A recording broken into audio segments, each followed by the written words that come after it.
السلام علیکم ورحمۃ اللہ وبرکاتہ۔ بسنت کا تہوار پورے پنجاب میں حکومتی اعلان کے بعد بڑی تاب و تاز کے ساتھ منایا جا رہا ہے۔ صرف پنجاب میں نہیں، پورے پاکستان میں نہیں بلکہ پورے بر صغیر پاک و ہند میں اس تہوار کو منایا جا رہا ہے۔ لیکن اس گفتگو کو سننے سے پہلے اتنی سی بات ذہن نشین کر لیں، کیونکہ آپ کو میری گفتگو سن کے غصہ آئے گا، آپ کو میری گفتگو سن کے بوریت محسوس ہوگی، نفرت کا اظہار ہوگا۔ گفتگو سننے سے پہلے اتنی بات ذہن نشین کر لیجئے کہ ہم مسلمان ہیں، اور ہمارے گلوں میں جو قلادہ ڈلا ہوا ہے وہ اسلام کا ہے، اور ہمارے دل کو کوئی بات اچھی لگے یا نہ لگے، ہمارے لیے وہ مناسب ہو یا نہ ہو، ہمیں اسلام اور اسلامی تعلیمات کو سامنے رکھنا ہوگا۔ بسنت کا جو لفظ ہے یہ سنسکرت زبان کا لفظ ہے، اور سنسکرت کے لفظ وسنت سے بنا ہے، اور اسے بسنت اور اسے پنچمی بھی کہا جاتا ہے۔ اس لیے کہا جاتا ہے کہ جو پنجابی مہینہ ہے ماگھ کا، جس کی بنیاد راجہ بکرما جیت نے، وہ بھی ایک ہندو راجہ تھا، اس نے حضرت عیسیٰ علیہ السلام سے پہلے قبل المسیح میں رکھی۔ تو یہ جو ہم اسے کتے ساون، یہ جو مہینے ہم بولتے ہیں، اس کی بنیاد ان مہینوں میں سے ایک مہینہ ہے ماگھ کا۔ ماگھ کی 5 تاریخ کو یہ منایا جاتا ہے، جو عموماً فروری کے مہینے میں آتا ہے۔ ہندو مذہبی کتابوں میں یعنی ویدوں میں یہ لکھا ہے کہ یہ ایک سرسوتی دیوی ہے، یہ اس کا دن منایا جاتا ہے، اور اس کے ساتھ محبت کا اظہار کیا جاتا ہے، اور اس دن سرسوتی دیوی کی پوجا بھی کی جاتی ہے۔ خوشی کے اظہار کے لیے نئے کپڑے پہنے جاتے ہیں، پتنگیں اڑائی جاتی ہیں، اور موسیقی سے لطف اندوز ہوا جاتا ہے۔ آج آپ اپنے گرد و نواح میں دیکھ لیجئے، ہندو مذہب میں بسنت کو یہ کہا جاتا ہے کہ سردیوں کا موسم ختم ہو رہا ہے، بہار کی آمد ہے، اور موسم کی شدت سے جو لوگ گھروں میں بند تھے، درجہ حرارت مناسب ہونے پر وہ گھروں سے باہر آئیں گے، اور تیز رنگوں والے کپڑے پہنیں گے، باہر گھومے پھریں گے، پتنگ بازی کریں گے، بہار کا یعنی استقبال کریں گے، اور شوق کا اظہار وہ پتنگ بازی کی صورت میں کریں گے۔ تو اس کو پرانی مذہبی کتابوں میں جشن بہاراں کا نام بھی دیا جاتا تھا۔ تو اگر بسنت کا صحیح مفہوم لیا جائے تو پھر بھی یہ سرسوتی دیوی کی پوجا میں ایک جشن ہے جو منایا جا رہا ہے۔ اسلامی موقف تو ہم آخر میں سماعت فرمائیں گے، لیکن اس کے اندر چھپا ہوا ایک اور راز بھی ہے۔ وہ راز یہ ہے کہ آپ صلی اللہ علیہ وآلہ وسلم کا ایک گستاخ، جس کا ذکر ہندو مورخ نے بھی اپنی کتاب کے اندر کیا، ایک ہندو مورخ بی ایس نجار نے اپنی کتاب Punjab under the later Mughals کے اندر اس نے اس کا ذکر کیا۔ کہتا ہے کہ حقیقت رائے ملپوری سیالکوٹ کے ایک ہندو کھتری کا اکلوتا بیٹا تھا۔ حقیقت رائے نے حضرت محمد صلی اللہ علیہ وآلہ وسلم اور حضرت سیدہ فاطمہ رضی اللہ تعالی عنہا کی شان میں انتہائی گستاخانہ اور نازیبا الفاظ کا استعمال کیا۔ اس جرم پر حقیقت رائے کو گرفتار کر کے عدالتی کارروائی کے لیے لاہور بھیجا گیا، جہاں اسے سزائے موت کا حکم سنا دیا گیا۔ اب لاہور والے ذرا جاگیں۔ تو اس موقع پر پنجاب بھر کے ہندوؤں کو شدید دھچکا لگا اور غصہ آیا، اور انہوں نے اسے مذہب کے ساتھ جوڑ دیا کہ ہمارے مذہبی آدمی کو مسلمانوں نے اپنی عدالت کے اندر سزائے موت دے دی۔ اب کچھ ہندو افسر سفارش لے کر اس وقت کے گورنر پنجاب زکریا خان کے پاس گئے، اور حقیقت رائے کو معاف کر دیا جائے، اور حقیقت رائے کو چھوڑ دیا جائے، اس کی سزائے موت کا حکم، اس پر نظر ثانی کی جائے، اس کی سفارشات کی۔ لیکن گورنر زکریا خان نے اس کا انکار کر دیا، اور حقیقت رائے کو پھانسی دے دی گئی۔ اس پر ہندوؤں کے اندر صف ماتم بچھ گیا، اور ہندوؤں نے حقیقت رائے کی ایک مڑی یعنی یادگار بنائی، جو کوٹ خواجہ سعید کھوجے شاہی لاہور میں آج بھی واقع ہے، اور یہ جگہ آج باویدی مڑی کے نام سے مشہور ہے۔ جس دن حقیقت رائے کو پھانسی ہوئی تو اس دن شہر میں بسنت تھی، تو اس کے اگلے سال ایک مقامی ہندو رئیس کالو رام کے ساتھ مل کر سارے ہندو اکٹھے ہوئے، انہوں نے پتنگیں اڑائیں اور ڈھول بجائے اور ان پتنگوں کے اوپر حقیقت رائے کا نام لکھا اور اسے عقیدت کا نذرانہ پیش کیا۔ اس کے بعد سے یہ بسنت مذہبی نہیں رہی، بلکہ اس کی بنیاد کے اندر، اس کی اصل کے اندر ایک گستاخ رسول حقیقت رائے کو نذرانہ عقیدت پیش کرنے کی سوچ بھی شامل ہو گئی۔ اچھا، اس بات کو بھی اگر ہم نظر انداز کر دیں تو تیسری بات، پیلا رنگ آج بھی ہندوؤں کی مذہبی پہچان ہے۔ پیلا رنگ پتنگوں کے ساتھ جوڑا جاتا ہے، آج بھی جو آپ مشہوری دیکھیں پیلے رنگ سے شروع ہوتی ہے یا سبز ہرے رنگ سے شروع ہوتی ہے۔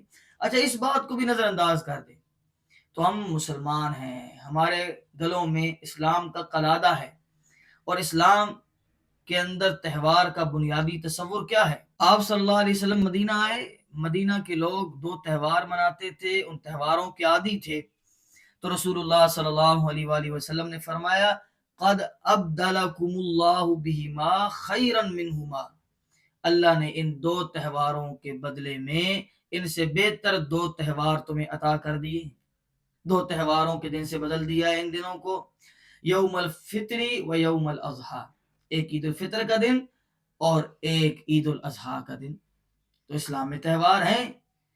اور رسول اللہ صلی اللہ علیہ وسلم نے اناؤنس کرتے ہوئے ایک تہوار کو بدلا جو یہودیوں کا تھا اور اسلامی تہوار کو لے آئے۔ اسلام کی واضح تعلیمات اس بارے میں موجود ہیں۔ دوسری حدیث، من تشبہ بقوم فہو منہم، جس نے جس قوم کی مشابہت اختیار کی وہ انہی میں سے ہے، اور اس کا دل کے ساتھ کوئی تعلق نہیں، نیت کے ساتھ، تشابہ ہوتے ہی ظاہر سے ہے۔ آپ ظاہر میں ساتھ مل گئے اور آپ کہیں کہ نہیں نہیں میں تو ہندوؤں کے ساتھ نہیں، آپ نے ہندوؤں کی تہوار کی مشابہت اختیار کر لی ہے۔ مخصوص دن، رسم، علامت، یہ ایک خاص قوم کی نشانی ہوا کرتے ہیں۔ اب ایک اگلا اصول سمجھیں کہ بعض لوگ کہتے ہیں جی ہماری نیت تو نہیں ہے، ظاہری تشابہ ہو رہا ہے وغیرہ، ہم کون سے ہندو ہیں، ہم کون سا حقیقت رائے کو نذرانہ عقیدت پیش کر رہے ہیں۔ جیسے بھی میری گفتگو سنتے ہوئے بعض لوگوں کے ذہنوں میں یہ بات آ گئی ہوگی، نیت نہیں کرتے تو پھر یہ اسلامی فقہ کا، اسلامی قانون کا یہ قاعدہ ہے العبرۃ بالمعانی لا بالالفاظ۔ ایک آدمی ہے، وہ ایک بندے کو قتل کر کے کہتا ہے کہ جی میری نیت نہیں تھی، بس ظاہر سے مجھ سے قتل ہو گیا، تو کیا اس کی نیت پر اس کو معافی کا اعلان دیا جائے گا؟ ہرگز نہیں دیا جائے گا۔ اعتبار حقیقت کا ہے، نام اور دعوے کا اعتبار نہیں۔ حقیقت میں جب مشابہت اختیار کی جا رہی ہے تو پھر نیت جو بھی ہے اس کا اعتبار نہیں ہوگا۔ دن مخصوص ہے، رسم مخصوص ہے، پوری قوم بسنت کے عنوان سے ہی منا رہی ہے، پھر اور کیا پیچھے بچے گا؟ اب اور نیت کے اندر کیا آپ نکال کر آئیں گے؟ پھر جو چوتھا اصول، سب سے خطرناک بات ہے، میں یہاں پہ وہ ویڈیوز نہیں لگا سکتا، پرسوں میں نے ویڈیو دیکھی، اسے کھانا نہیں کھایا گیا، وہ کس قدر ہولناک اور عبرتناک ویڈیو تھی۔ وَلَا تُلْقُوا بِأَيْدِيكُمْ إِلَى التَّهْلُكَةِ، اپنی جانوں کو اپنے ہاتھوں سے ہلاکت کی طرف مت دھکیلو، اپنے آپ کو ہلاکت کے اندر مت ڈالو۔ وَلَا تَقْتُلُوا أَنفُسَكُمْ، جانوں کو قتل نہ کرو۔ اور پسند، یہ بسنت جو ہے یہ انسانی جانوں کی قاتل ہے، اور ہر سال افراد مارے جاتے ہیں سڑکوں پر۔ مجھے بتائیں کہ اگر میری پتنگ کی ڈور سے میری پتنگ کٹی اور اس ڈور سے ایک مظلوم کی جان جا رہی ہے، میں ساری زندگی عبادات کرتا رہوں، میری عبادات کس کام کی؟ کیا مجھ سے حساب نہیں ہوگا؟ ہو سکتا ہے کہ وہ اپنے گھر کا اکلوتا سہارا ہو سکتا ہے کہ اس کے بعد اس کے گھر کو سنبھالنے والا کوئی شخص نہ ہو سکتا ہے کہ وہ اپنے بوڑھے ماں باپ کا اکیلا سہارا ہو، اور آپ کی انٹرٹینمنٹ کے لیے، آپ کی خوشی کے لیے، آپ کی شوخی اور ہلڑ بازی کے پیچھے ایک انسان کی جان جاری۔ اس سے بڑی بھی کوئی حماقت، اس سے بڑی بھی کوئی ذلت کی بات ہو سکتی ہے؟ پھر پرندوں کی ہلاکتیں، موٹر سائیکلوں کے حادثات، بجلی کا نظام تباہ۔ میں بازار میں کوئی چیز لینے گیا تو وہاں پر ٹرانسفارمر پھٹا، اور اس ٹرانسفارمر پھٹنے کی وجہ سے نیچے ایک شخص کا ٹھیلا تھا، اس ٹھیلے کو بھی نقصان پہنچا۔ تو بازار کے لوگ بھاگتے ہوئے باہر نکلے، تو جس دکان میں تھا وہ لوگ نہیں نکلے، تو میں حیرت کا اظہار کیا، میں نے کہا جی وہ کیا ہوا؟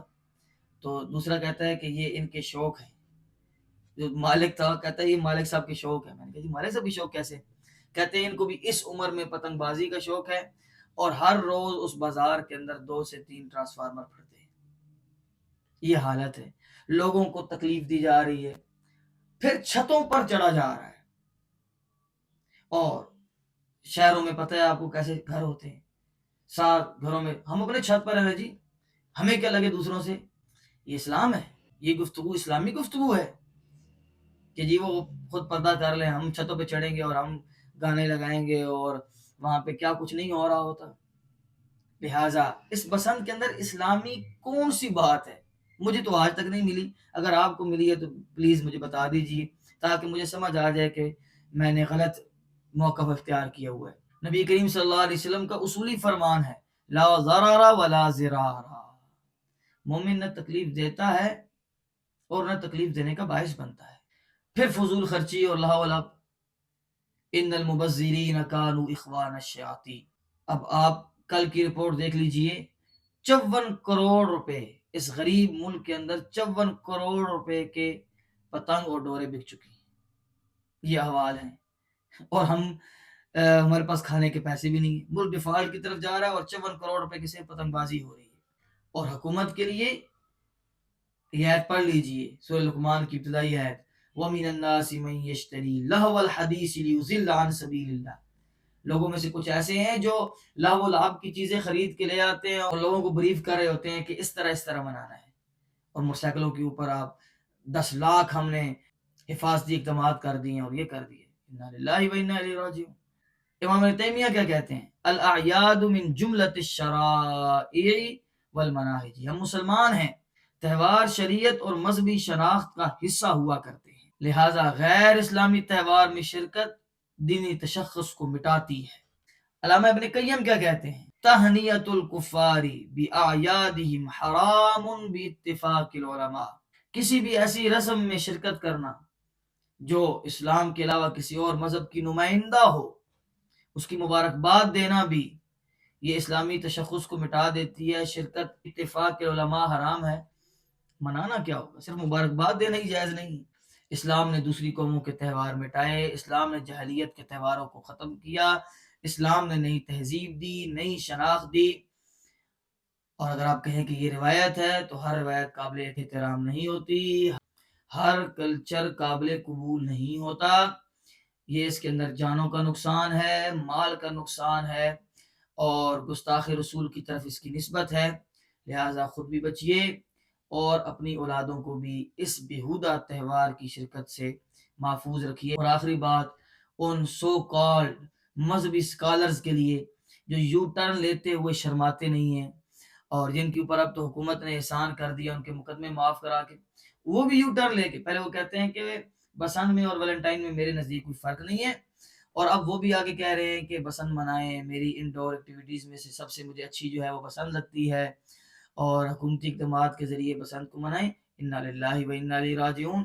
کوئی مذہبی آدمی ہو یا غیر مذہبی آدمی ہو، شعور سب کے پاس ہے، فہم سب کے پاس ہے، عقل اللہ تعالیٰ نے سب کو دی ہے۔ اگر ایک ناحق جان بھی چلی گئی، اس کا وبال آپ کے سارے زندگی کے اعمال پر آئے گا، اور سب کچھ لٹا کے بھی آپ اس وبال کا ہرجانہ ادا نہیں کر سکیں گے۔ اللہ سمجھنے کی توفیق دے۔ السلام علیکم ورحمۃ اللہ وبرکاتہ۔